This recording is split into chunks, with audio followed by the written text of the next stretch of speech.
Despite, despite what I know about our changeless Father, I told God I wouldn't love him anymore unless something happened, if something happened to my son. But the call came in that day, and I had to face the fact that he was gone.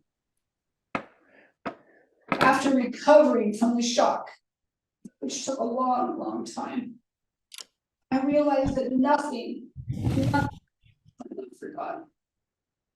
And that I could truly say and know in my heart, yet though he slay me, still shall I serve him. It has required,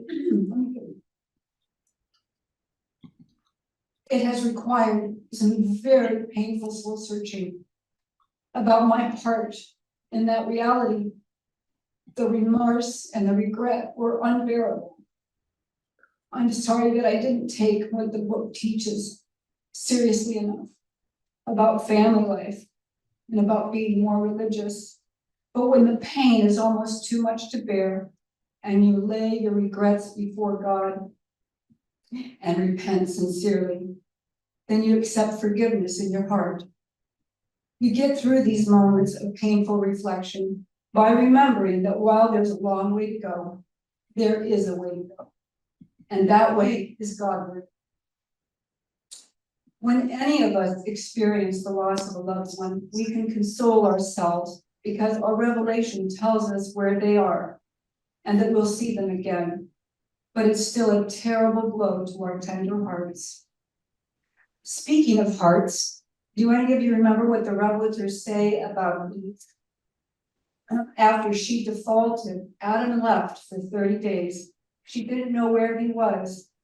The book says, and those same 30 days were as long years of sorrow and suffering to Eve. Never did this noble soul fully recover from the effects of that excruciating period of mental suffering and spiritual sorrow. Nothing ever began to compare in Eve's memory with those terrible days and awful nights of loneliness and unbearable uncertainty. I'm right there by my. Thank you. Then they tell us that Adam lived to be 530 years old. And he lived to be 530 years old, but Eve had died 19 years previously of a weakened heart.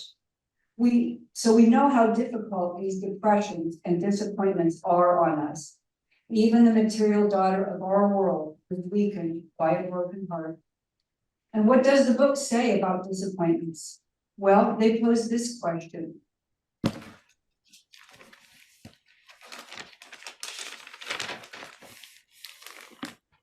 The revelators pose this question. Is courage, strength of character desirable? Then must man be reared in an environment which necessitates grappling with hardships and reacting to disappointments. You see the must there? There must be hardships and disappointments, or courage would not exist in the universe of universes. We know the citizens of paradise cannot really be courageous. They never have to grapple with hardships or deal with disappointment. Can we begin to not only appreciate disappointments, but really love a God who provides these terrible things for our growth? I suppose he could have set us up with no free will. The revelators go on to tell us that free and inexperienced intelligence cannot possibly at first be uniformly wise. So how does God set things up in a way that allows us to become wise? Well, he provides things like hardships, disappointments, and social inequality and insecurities. Have any of you felt insecure lately? But did you reflect on the fact that that is indeed a gift from God? Maybe you said thank you. Let's really know in our heart that in liaison with God, nothing, absolutely nothing is impossible. God also makes sure that we can know less than we can know less than we can be. Provides a world where error is present and falsehood always possible. He gives us a world where We must struggle with surroundings that stimulate the reach for better things. A world where we must carry on amid possibility, betrayal, and desertion. That was a good dinner. So God created this world, and every world in all of the evolving universes to go through four indispensable issues as they progress towards light and life. Those four are slavery, social classes, and the profit motive. Are you shocked to hear that every evolving world must go through these things? Each of these problems must be worked through the same way a child works through various developmental stages. And if they miss any of these stages, they can't mature correctly. Don't think that it's because of rebellion or default that we have these so-called problems. Each of these problems forges an advancement in human progress that moves us from one stage to the next. They are called indispensable because they are. God also created us to be selfish. Have you ever met a 2-year-old that wasn't selfish? God created it that way. He created us with an incessant clamor of an inescapable self for recognition and honor. This is a self we must control. He wants us to dynamically choose the divine life. But if there were no selfishness to forsake, we couldn't lay hold of that righteousness. The self is not something to listen to because we can rationalize anything. The self is something that needs parenting. We need this world, which is so full of these differentials, so that we can choose the good. We need to live in a world full of evil and error, so that we can exalt and differentiate the good by contrast. All these negative things are really a gift. We like to think, though, that gifts are things that are shiny, beautiful, and pleasant and rewarding. That Tesla out in the park. But the true gifts from God are the ones we actually try very hard to avoid, to run from, and to help others steer clear of. But is it possible to give ourselves a 180-degree turn on all this? Is it possible to see these things in a different light and be thankful when they do happen to us? And even to allow our loved ones to feel the full force of these negative things and not try to save them? Can we learn, and go along with me if you want, can we learn to feast upon uncertainty, fatten upon disappointment, to enthuse over apparent defeat, to invigorate in the presence of difficulties, to exhibit indomitable courage in the face of immensity, and to exercise incomparable faith when confronted with the challenge of the inexplicable? Does anyone here want to be truly happy? I'll tell you, it's more than just buying a pillow over Bed Bath & Beyond that says, I'm blessed. We think we're blessed when life is going well, don't we? But the true way to appreciate these so-called blessings is to wake up to these inevitable hardships that a loving heavenly parent is providing for us. Since we crave the satisfaction of happiness, we must live in a world where there is pain and suffering. Being joyful is feeling wonderful when everything is going well. But being happy is choosing joy despite what's happening in the outer world. Happiness is when we thank God for all these troubles that get poured out upon us. It's a reframing of our mind with our personality management. It's an awakening to the fact that all of these issues are for our own good, and really recognizing this and taking things in stride. Can we let that quote, the greatest affliction in the universe is to have never been afflicted, to heart and really let it settle in? Otherwise, the world just seems overwhelming. Can we begin to fathom what we will be doing a few billion years from now? We may be managing others. Think about how much we have to learn before getting there. I say, why not start right now in our realization that we're already cosmic citizens? All of us here in this room and on all over the country listening in, we're all here and we know where we're headed. Why not ask our heavenly parents, what can I do now? Are we giving ourselves fully to our life? And I'm not talking about going over to Kenya and feeding the homeless or doing any of the works righteousness sort of thing. I'm talking about getting our inner life straightened out. We can use our personality management to get above the world of feelings, which most of us have been focused on our entire lives. There is a reality that lies above our feelings. We have access to them.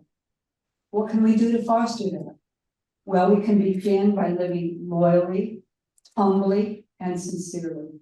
We can be law-abiding and honest, and we can be more patient with each other and with this world.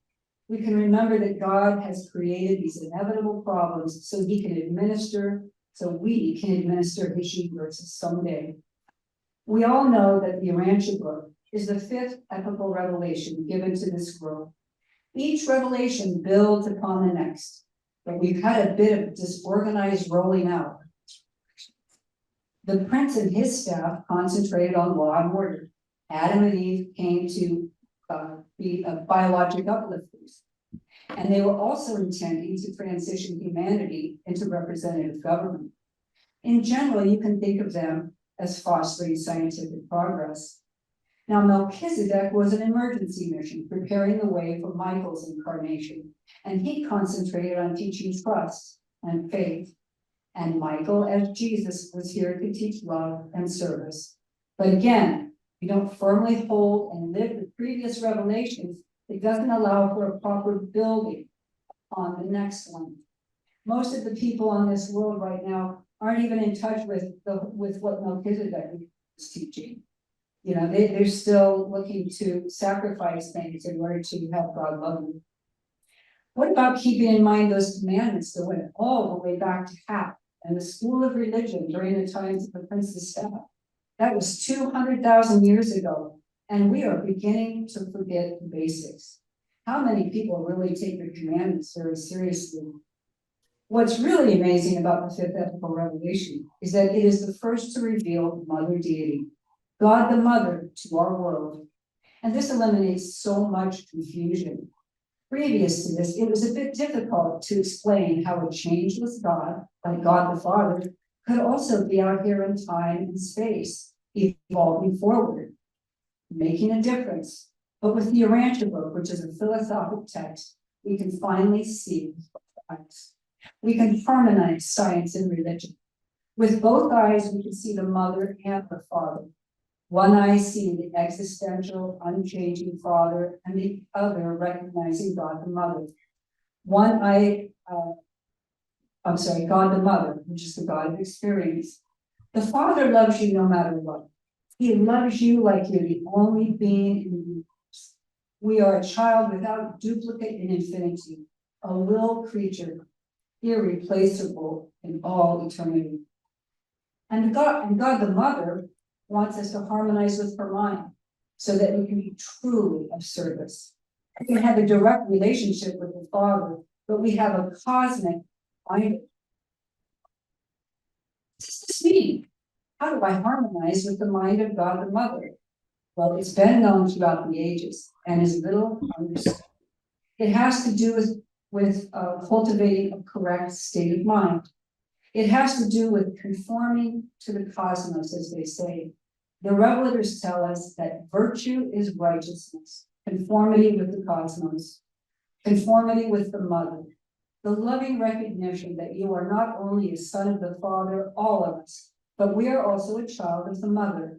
Throughout our universe career, we go from one mother's womb to the next. Just as there is a hierarchy of fathers in the universe, there's also a hierarchy of mothers. The recognition of the Mother God changes everything. It's a recognition that should have us asking what we can do for her, and to be sincere and trusting as a little child would. A child is naturally humble, and there is no beginning this adventure without humility. Without that, we can't even get started. I like to imagine myself kneeling, feeling small, knowing my place in the universe, knowing that right now I'm a peon, but a peon with potential. And once you're nourished by the Father's unending love, and you turn to the mother and say, thank you also for nurturing me. Thank you for encircling me in your Holy Spirit. And thank you for making available the Spirit of truth that Michael has poured out upon all full. Thank you for giving a piece of your mind you can use during this lifetime, and knowing that you'll get an upgrade, move on to the next. I remember shortly after finding the ranch about 44 years ago, I moved to Casper, Wyoming. I was only 20 years old, 21 years old. I wanted to start a new way of living. I had been a little bit of a wild gal, and I wanted to clean up my act. So I decided that the Mormon church was fairly close fit to many of the tenets. I became baptized in the church and started attending that church up in Casper, Wyoming. But it took up too much of my time. You had to be there on Sunday for more than half the day. Then you had some evenings you had to go. And I remember thinking, good Lord, I don't have time for this. I look back now and think how arrogant I was. I'm thinking, how dare this religion demand so much that my relationship with God should come first above everything. Natural mode of living. I mean, my gosh, who does God think he is? Well, it's not who God thinks he is, it is who he is. You see, there simply must be devotion, and it must be wholehearted. There's a purity that's involved. You shall love the Lord your God with all your heart, with all your soul, with all your mind, with all your strength. Half-hearted, partial devotion is unavailing. Remember when several earnest disciples came to Jesus asking to be an apostle? Well, he basically told them, they came saying, I've got problems with my family, and I've got to tend to them. And he basically said, if you would be ordained, you must be willing to forsake all. This gospel message cannot have divided affections. No man, having put his hand to the plow, if he turns back, is worthy to become a messenger of the kingdom. Never turn back. He goes on to say, you who would follow after me from this time on must be willing to pay the price of wholehearted dedication to doing my Father's will. If you would be my disciples, you must be willing to forsake father, mother, wife, children, brothers, and sisters. If any one of you now would be my disciple, you must be willing to give up even your life, just as the Son of Man is about to offer up his life for the completion of the mission of doing the Father's will on earth and in the flesh. When we do spend time in prayer and worship, we realize that putting God first is not a chore. Because we love God, it's our pleasure to be wholeheartedly devoted. We are called not to be merely spiritual. That saying, I want to be spiritual but not religious. No. What does that even mean?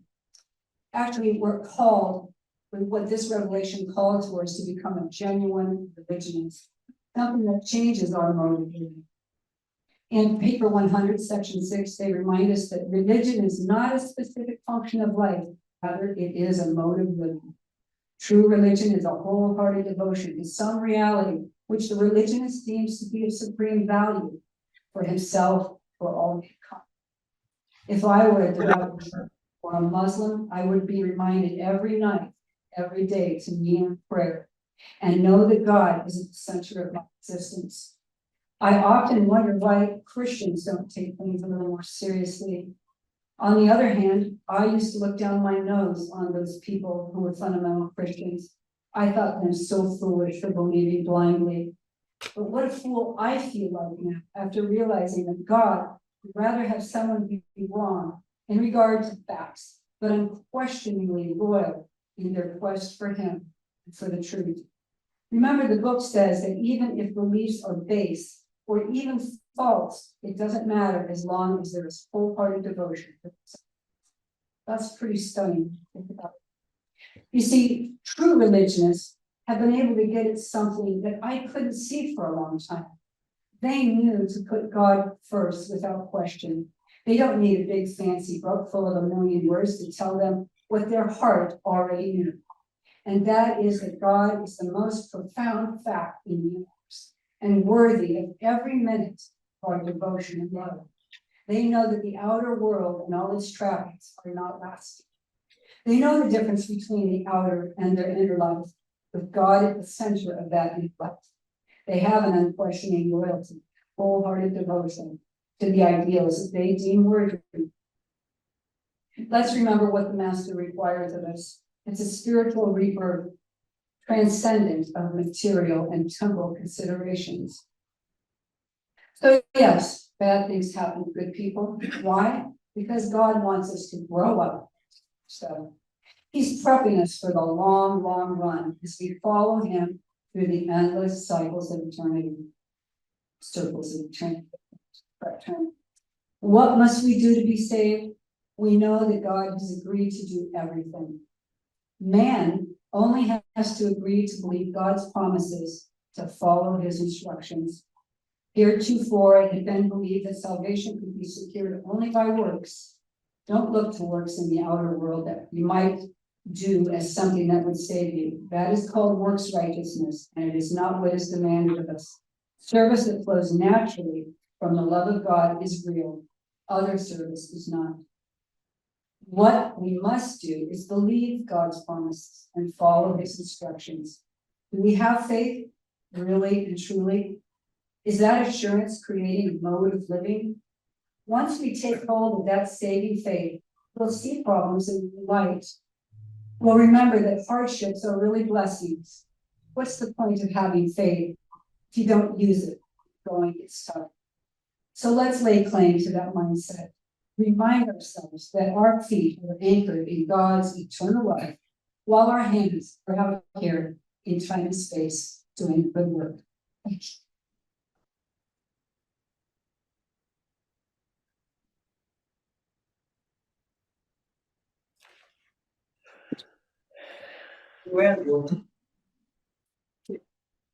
We going to have any questions or comments from?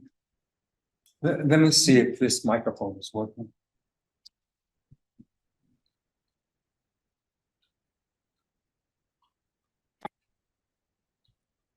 Testing 1, 2. Can you hear me? If anybody would like to make any comments? Anybody on Zoom? I have a comment. Yeah. You're going in and out again. I'm Carol Forrester. Am I doing this right? Carol. Hi, Carol. Hi. In paper 195, it says, ever bear in mind God and man and men and women need each other. They are mutually necessary to the full and final attainment of eternal personality experience and the divine destiny of universe finality. It is my understanding that not all created beings have thought adjusters, which is a direct link to God, which we do have access to. And all of the beings in the universe, I know we're lowly mortals in the Urantia book, but honestly, we have a direct link. We can be teachers of love because God is love. And when we love sincerely and truly, we are being God-like. And it's not just for me. Everyone's witnessing this.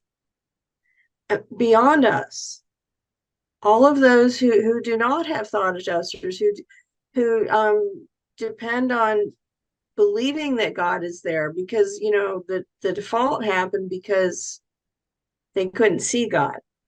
They couldn't know God. But we have that opportunity. And we can be examples when we live it, when we live love, and it's sincere and true, and it's with forgiveness. We're being examples of God for everybody, not just us. It's a big, long-term, huge thing. And we're not, we're lowly in that we're immature. We're not lowly in that we can't share love. And that's my opinion. And forgiveness, because I feel for Andrea and people who have lost loved ones and who have hurt deeply. I've hurt deeply in my life, but that's love. Sorry, I'm talking too long.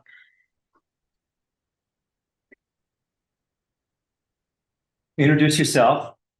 Hi, I'm Diane, president of the society, and I'm gonna welcome all of you Talk up close. from all the different places you came. Thank you. And the miracle of the technology, and I want you to thank Mark, our videographer here, who's made it possible for us all to be here.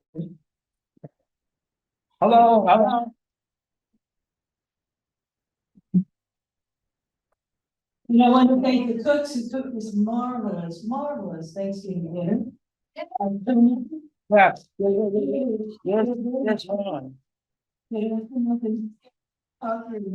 Where's Ron? Is he there back They there? make amazing meals. I wish you could all be here and you take part in it. You got some helpers. Oh, there he is. Ron, wave. There we go. Thank you, Ron. Thank you. They do this every year for our society and at their own expense. So there's a double help. I also want to thank Andrea, that amazing talk. Andrea was, you just wrapped up everything in every dream. Our phrases that we love so dearly in the page 51, the inevitabilities. I mean, you got them all. You've been reading this book a long time and you know what the treasures are. And even still, how many years it's been for me too, you revealed even more. I need to get a copy of that talk so I can read it again and or listen to it or record it that Mark has made possible. So again, thanks to all my dear friends, we rarely get to see them once a year, twice a year. Once when we had the Jesus birthday at Mark's pool party and Thanksgiving. So this is it, folks. We get to hug and see each other face to face and enjoy a meal together. And now have all of your wonderful faces for us to see as well. Yeah, and what about asking them to introduce themselves? I'd love very much if you could introduce yourselves and tell us where you're from and just a few words. We'll start with Peter. Unmute. Tell him to unmute. Oh, unmute yourself. Oh, wait a second. Do you want me to mute back and then unmute again? That's all right. I think I'm unmuted. My name is Peter Santinello from Tucson, Arizona. I've been reading the Urantia book for about a year, 3 times through it, 3.5, I think. And it's just wonderful to be here with you guys, listening to these wonderful directions about how to appreciate the love of God. So thank you all very much. Thank you. And who wants to be next? Do I see some hand? Just call him out, Diane.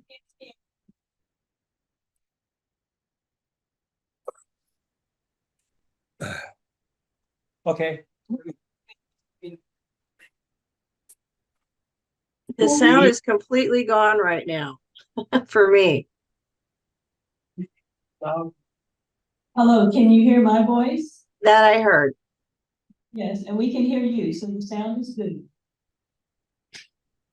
Doreen? Right. Oh, yes. Hello, Diane. Hi there. Doreen Hain from Jersey City, New Jersey. And it's a delight to listen to Andrea again. And I appreciate her presentation. And I remember her stayed with me at the house here when she was going to a meeting years ago. She probably forgot. But anyway, so I'm around for about, I don't know, close to 40 years, I guess. I know some things. Thank you, Diane. Doreen, how can I ever forget staying with you?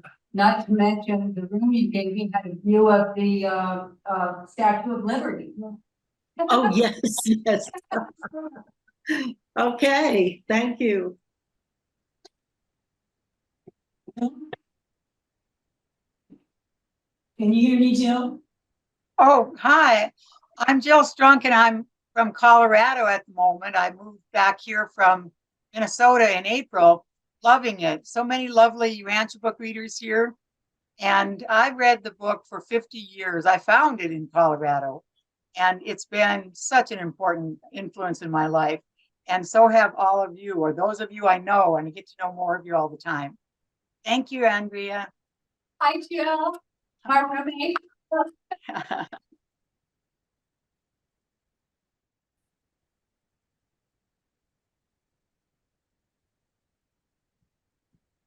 Rocky, on you. Oh, yeah, let yourself, Rocky.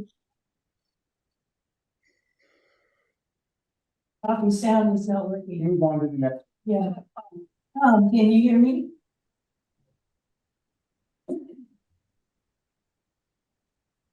He's muted, but he can't hear me. Yeah, he's just looking for it. That's what, So move on to the Patrick. down button. We'll come back to Tom. How about Patrick? Patrick, you're on mute. How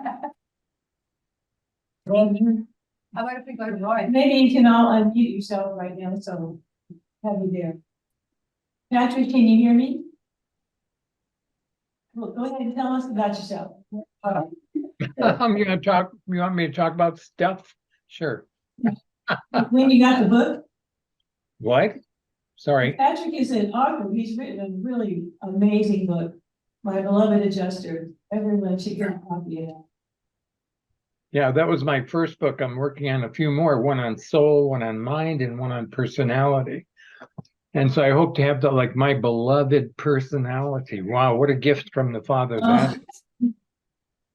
And we were just in a study group this afternoon and talking about how extensive, how it just grows, and how we understand our personality all the way to the great circles beyond paradise.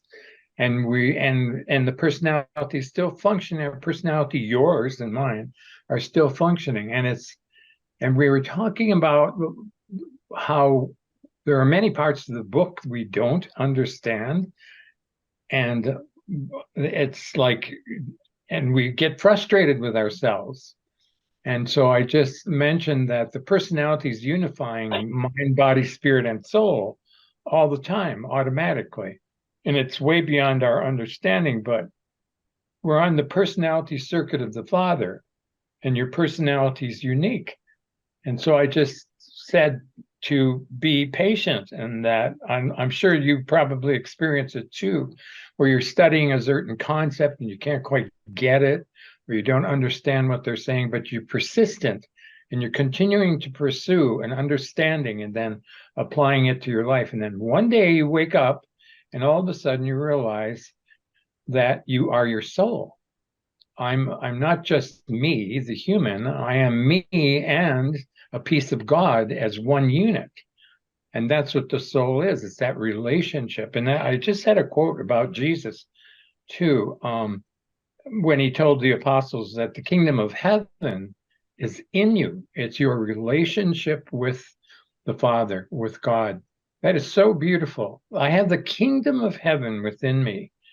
And that brings me peace and understanding and patience and all those values that we want so bad in our lives, especially when we become human, like Andrea was saying. Sometimes we're just sorely human, and it's like, oh, how do I get out of here and get to these great values and spiritual goals that I'm pursuing?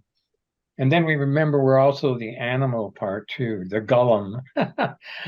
I have fun with my golem, and I just have to have more and more patience with him. But my personality is always working on that, and will be forever until we become pure spirit and then beyond through paradise.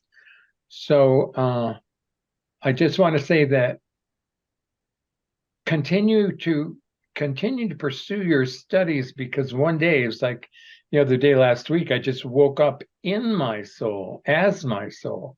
And that's what happens to people. And we all talked about that this afternoon, of how many times we were trying and trying and trying, and all of a sudden one day, the concept is in me. I own it.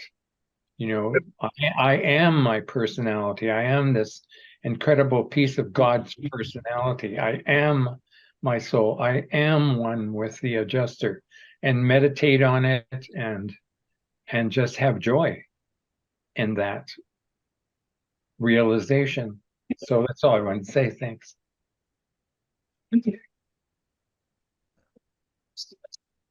Andrea was telling. Loud and directly into the microphone, please. Was that Ray? Richard? Or Roy. How about Roy? In the red Yes. shirt. Hello, Oh, there- it's good to Where see are you. you, where are you calling in from? Oh, I'm from Seattle, Washington. All right. I was a member of the Pilot Light Rancher Society for many, many years. I found a book when I was 18. That was a few years ago as well. But I attended this quarterly Zoom meeting, the last one you had, and heard some wonderful speakers there as well. And to Andrea, thank you so much for this Thanksgiving message. I am comforted and inspired. And certainly we all know about hardships and everything.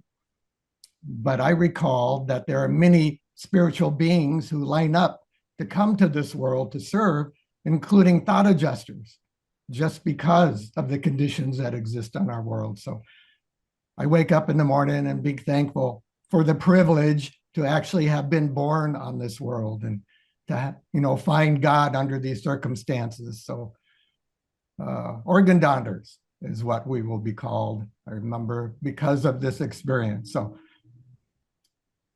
fun. Thank you very much, Andrea. Thank you, Ray. Carol? Never got to Alan. I'm trying to think who this there. Tom, are you, Alan. can you hear us now, Tom? And you can unmute yourself. Yeah. Hey, it's great to be here. I'd like to say congratulations to your Rancho Boat Society of Los Angeles, and it's just a privilege to be here and see all your smiling faces and seeing people I haven't seen in a while, and I'm just thrilled that you all are so active and wonderful and full of the spirit, and gosh, it's great to be here and see y'all. So let's just keep going. Thank you, Tom, for all the work you've been doing. Ages and ages on our fellowship constitution. And our Phil Calabrese is part of that committee, and he puts many hours. Some people have their hands up. Georgina and Dave do. Okay, I don't have the control of that, but okay, I see Dave Tucker. I don't know the sequence. Hello, everybody. Hi, great. Wanted to say fantastic talk, Andrea. Home run, sister. I gotta give a personal testimony of when I first came to the Rancher book. I was overwhelmed with joy because I thought, wow, here's a way to connect with God without any of those pesky details and instructions getting in the way.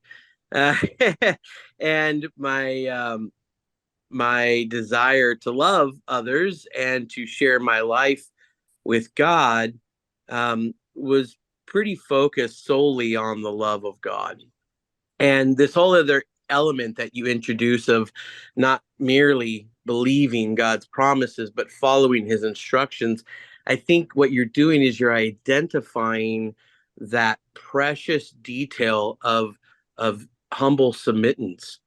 When we humbly submit ourselves to God, we're not mere believers. It's become a mode of living. We've now begun to follow his instructions to the best of our ability as we understand them. And it's been a very dominant part of my spiritual and religious journey. I know the revelation has cleared up the differences between the two for me. I understand spiritual as an individual who is wielding spirit upon their mind to influence it and to shape the framework of which that mind operates in. And when we understand God's instructions and we purpose those instructions, we are creating a framework that only functions within God's limits. And so that makes us conforming to the cosmos. And it redefines conforming to the cosmos as righteousness. So before the Arancha book, I perceived righteousness as something that was this outer life fact of me serving one another, doing things. And after the revelation, I understand righteousness to be entirely an inner life phenomenon. But I'm very grateful for your talk, sister. It's great to see you to put that together and share that with everyone. Thank you.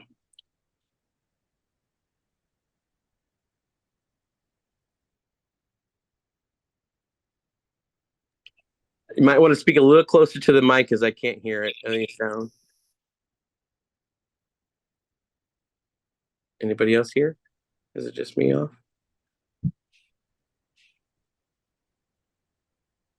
Oh no. I hope it's not just me. I can't hear anything. I can hear you, Dave. Oh, okay. All right. I can hear you great, but I can't hear them. Yeah, I can't hear them. I don't know. Maybe there might be an issue. Me neither. That microphone doesn't work. Somebody needs to let them know somehow that we can't hear. Again? Everybody. Should we grades? Should we say sounds like no?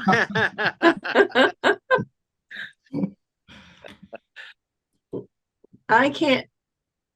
Andrew, we can't hear you. There's nothing coming through. We can't see it any longer either. Let's see if I can. Well, they're there, all right. They're playing with the microphone. Oh, good. Oh, there we go.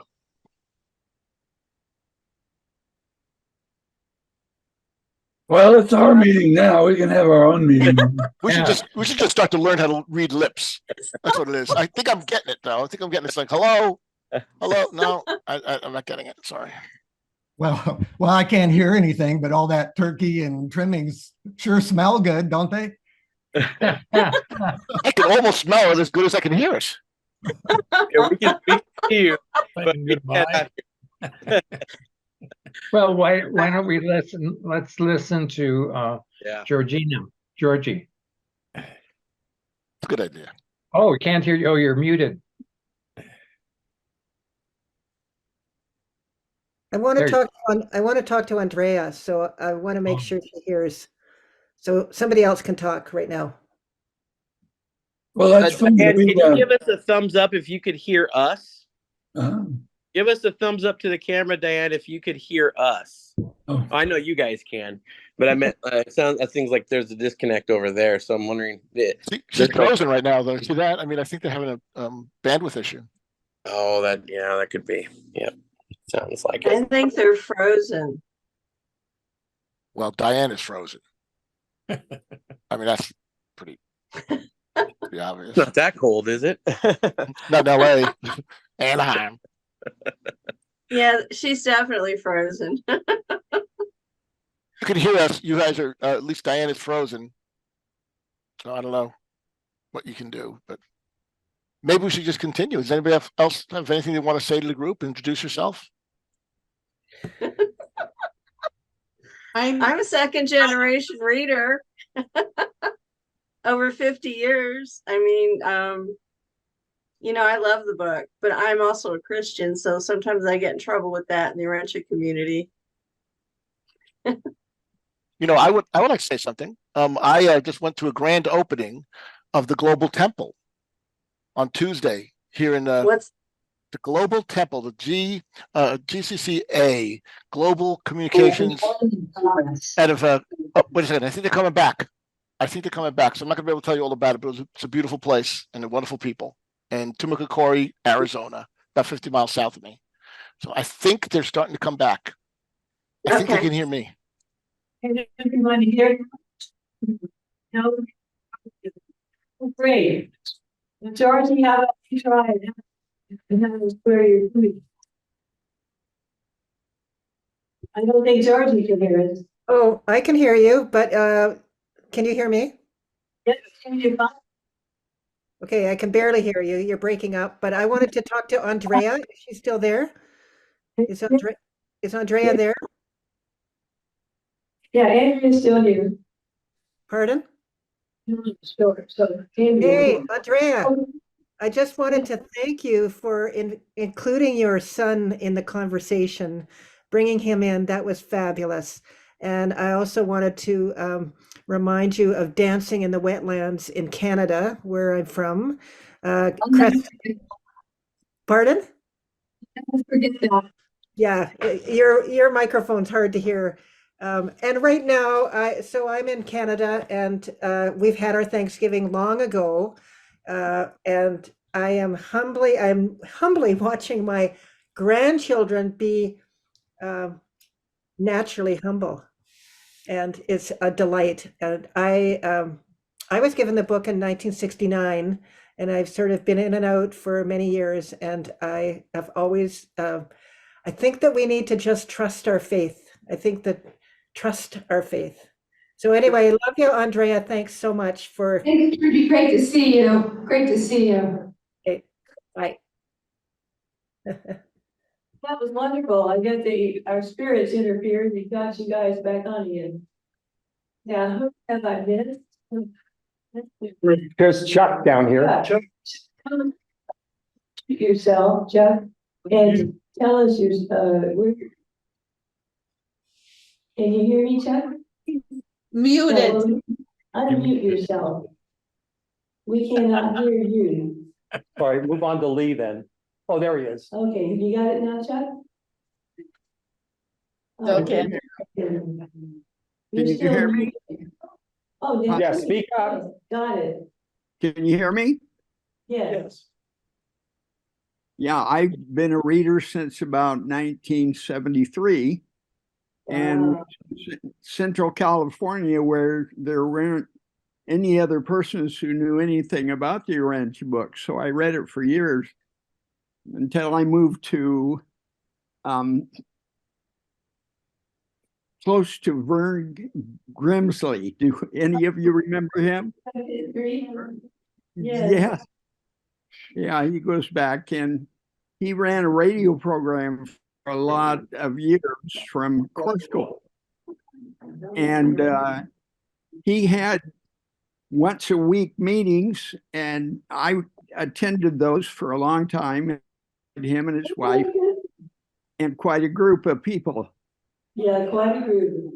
So that's how I got started. And of course, I love the Urantia book and feel strongly connected to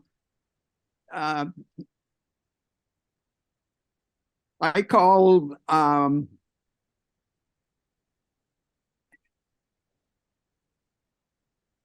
the special spiritual presence. I have given a name. Yeah. Yeah, to the Adjuster. yes, to the adjuster. And in the times that I've been praying and connecting to the adjuster, it's been good for me to give the name Seth.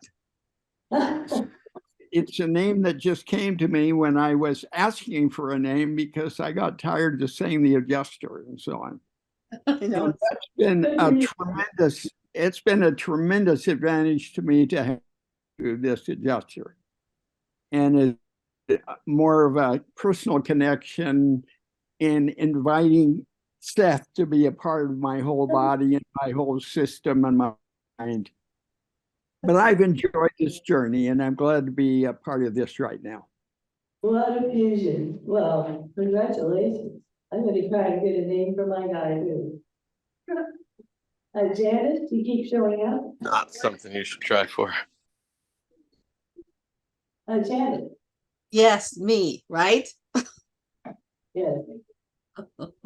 I have, let's see. Okay, well, I've read the book maybe for 20 years on and off. I've read it only with groups. I've read it on my own too, but mostly with Zoom groups. And I just moved to Florida from Madison, from Chicago area, and I miss everybody. because I don't even know anybody down here that reads the book. I think there are some people here or there, but kind of spread out. But I really appreciate the two groups in California that and they're all sitting there together. They're actually two different groups, and you're in one of them. And Phil Caprice is the head of the other. I love you guys. I love seeing you together. I love seeing you together. I feel so close to you, although you're in California and I'm in Florida. But what I really got from tonight's talk was that I have to be grateful for my problems. And I can barely walk. I walk with a walker. That's why I'm in Florida. My daughter's adopted me back.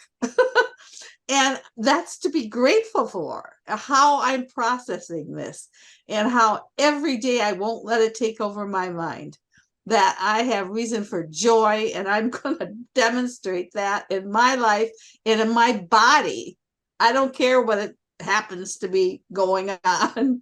I'm going to be joy. And that's a real reinforcement for that, because the minister in my little church said, I think it was Paul. He had something wrong with his body, and he asked God 3 times to take it away, and God said, no, no, no.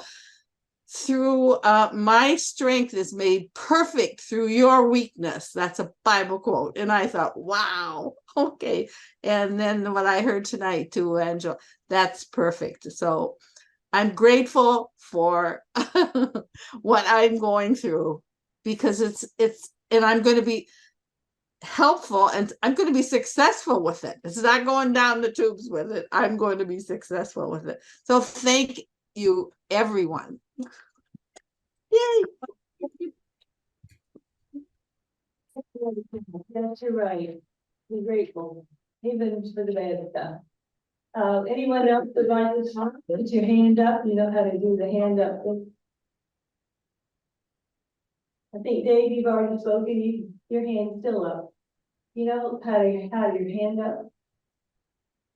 I'm looking to And see. you have I not spoken to. The fellow in the middle. Special person who wants to put together readers.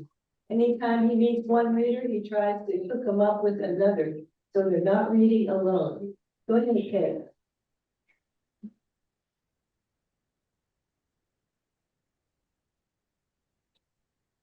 Got to prompt him again. Ted, can you hear us? Yeah, are you speaking to me, I guess? Ted Blaney from Cincinnati, Ohio, longtime reader, found the Ranch book in Indiana Institute of Technology. I think it was 1964. Wow. That's all. Okay.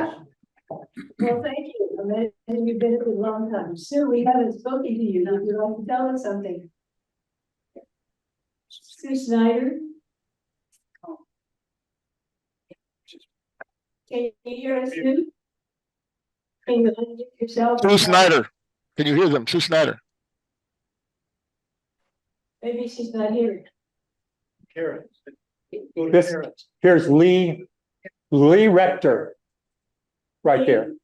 That's me. Can you hear me? Yes, we can hear you fine.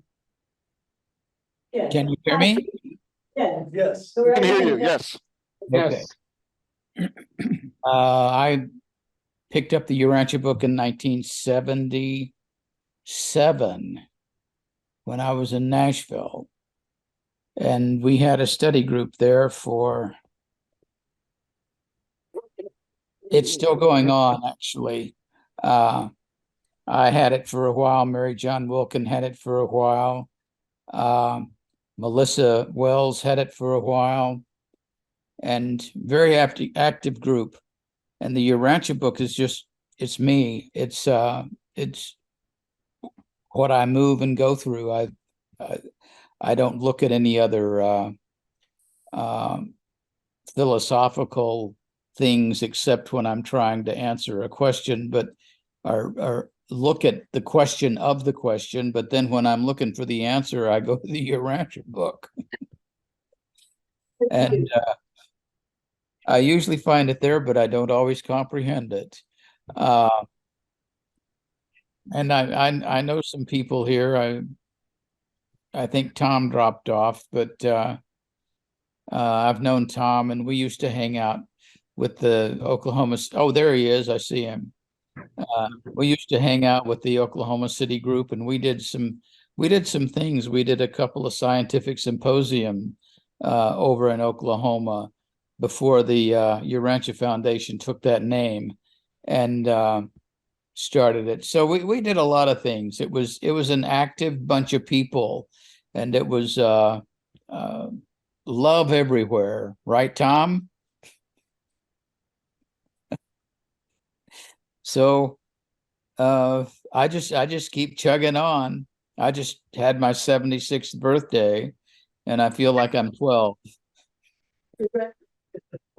Thank you to those early groundbreakers and establishment of the foundation of things we have now.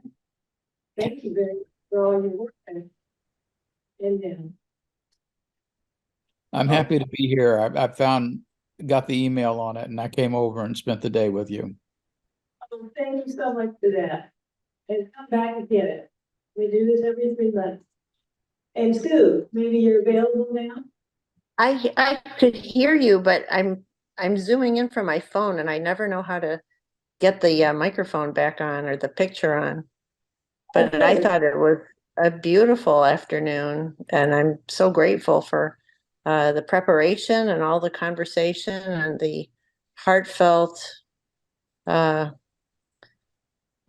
just the heartfelt trust to turn our problems over to the Father and just keep walking. Anyway, I've had the book since I was a teenager. I'm second generation too. So I guess I'm 45 years with it. And I've had seasons where I've just read by myself and seasons where I've been deeply involved with my study groups. So right now I'm in a study group, and we're in the Thought Adjuster papers again. But no, it's awesome. It's good to see all of you. Sorry to interrupt. So your dad was a reader, right? My dad and my mom, my whole family, all my brothers and sisters. Wow, that's a rare thing. It's so rare. And by the way, Sue is the president of your Ranch Book Fellowship. So thank you for your service. Only for 249 more days. 5 hours. But who's counting? 3 more years. 3 more years. Anyway, Andrea, thank you. This was great. I'm sorry that I couldn't work my camera and my mic, but I've been listening.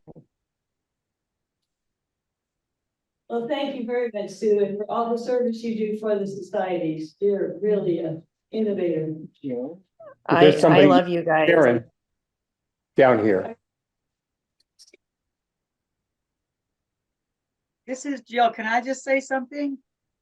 I haven't met Lee before, but I'm so glad to meet you because I have to warn you. You probably know this. You're going to be in and out in a forthcoming book.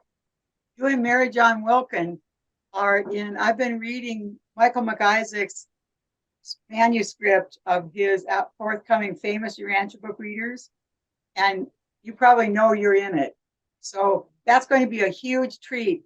Hopefully within the next few maybe months, that book will be, it's going to be as big as the Urantia book by the time it gets done with it, but it's going to be fascinating.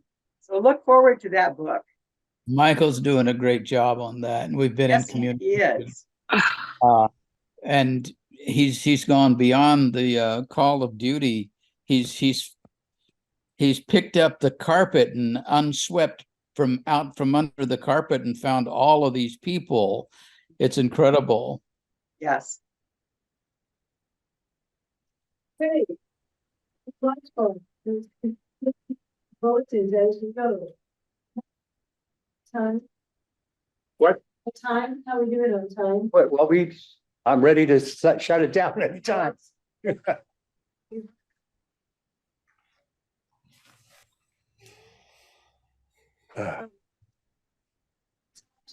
Like to talk, Yeah, just unmute yourself and say hello.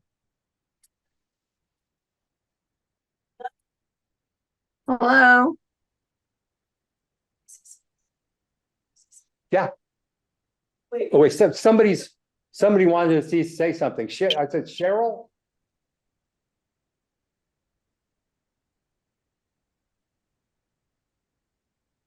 I think Karen is the only one who hasn't said anything. And I said hello a minute ago. Oh, sorry, My camera Karen. doesn't work. All right, sorry. Well, I mean, I didn't speak, but I said hi, hello. Okay. All of us. Everybody, my name is Julie Faust, and I've been reading the books. Yes, close and loud. I've been reading the book since 2012. My name is Joel Faust. People call me JC, like Jesus Christ. Anyways, so I need one, but I'm not an expert in your actual book. I love very much, as most of you are. And my main focus of interest right now in your actual book is learning about soul and personality. And I think Patrick said that he's writing a book on those. I'm wondering if I could be in touch with him to learn a little bit more about these two topics. I'm sure Patrick will respond to that one in a flash. Thank you. Well, with that, we need to close down because our time in our call here is up. But we have just enjoyed this tremendously and look forward to having the same meeting again. And happy Thanksgiving. Happy Thanksgiving, everyone. Diane, thank you, and Eubla for really a lovely afternoon.